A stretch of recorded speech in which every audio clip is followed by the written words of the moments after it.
Welcome back to my page, everyone. So today I have kind of a different subject that I thought would be useful for many people, and that a lot of people struggle with this topic, and this is kind of why I want to talk about it. Today I'm going to be talking about how to be more confident. I'm not an expert at this. I just really enjoy talking about these subjects because I feel passionate about people just feeling more confident in general. I find that especially for women and men as well, maybe they're more discreet about it and they don't talk about it as much, so it seems less apparent, but at least I've noticed that so many people struggle with confidence. You can be the prettiest or most attractive person in the room, or you can be the smartest person in the room and not feel confident, and that doesn't translate through your conversations, that doesn't translate through the way that you act. So how can we make that better?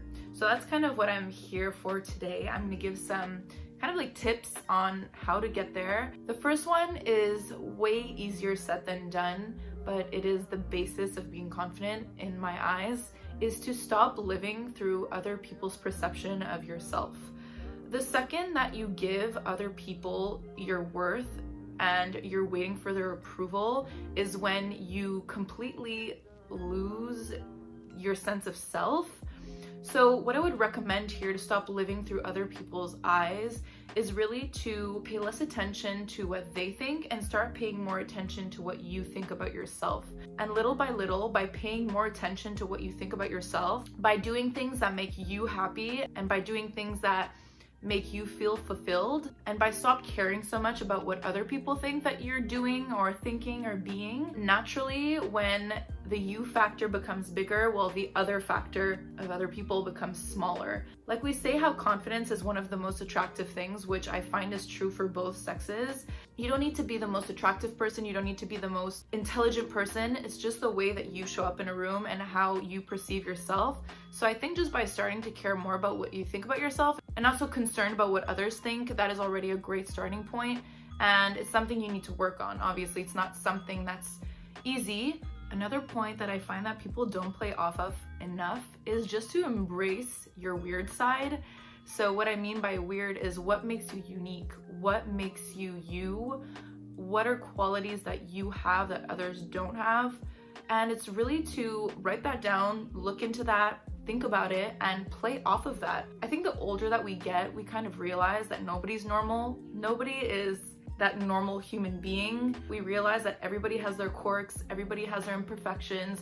There's certain things that make you unique and special, and by noticing that, first of all, like everybody's human and that everybody is so different, so try to find for you what that is and emphasize it.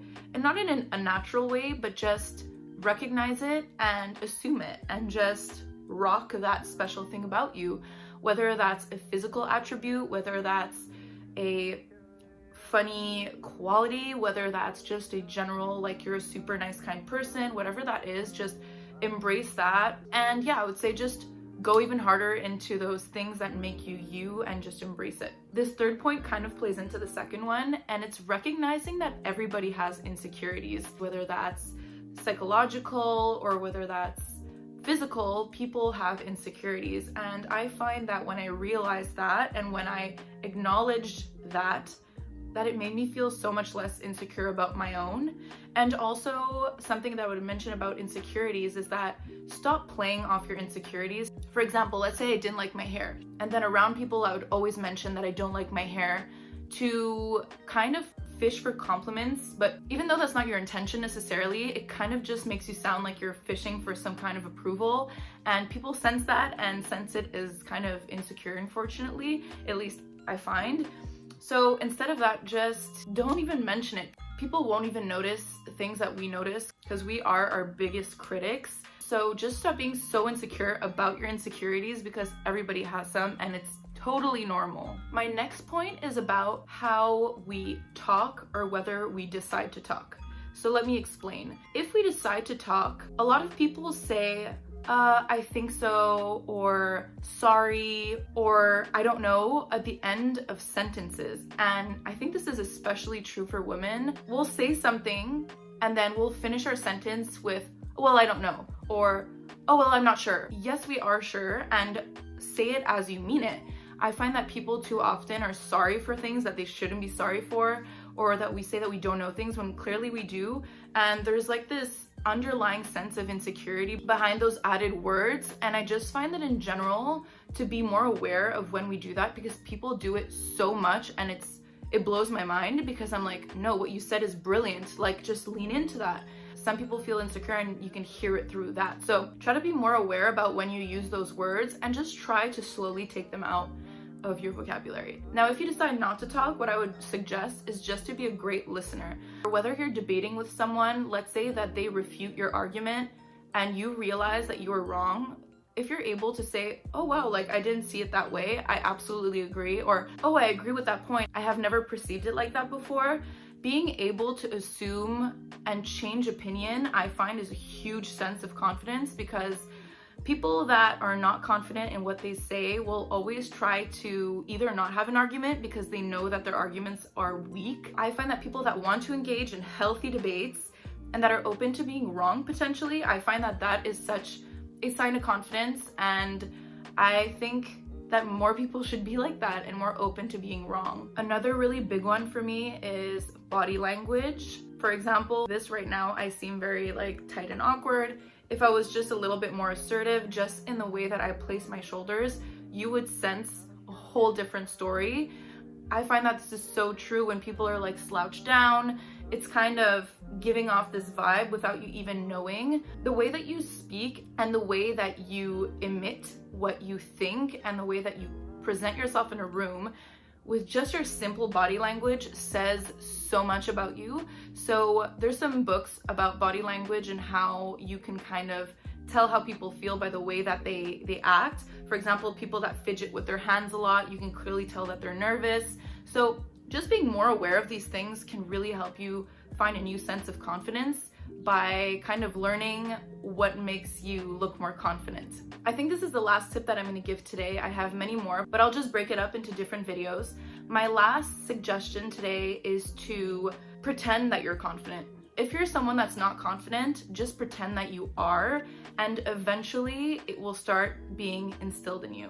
Now, you know the saying, fake it till you make it? Well, that's kind of where I'm coming from.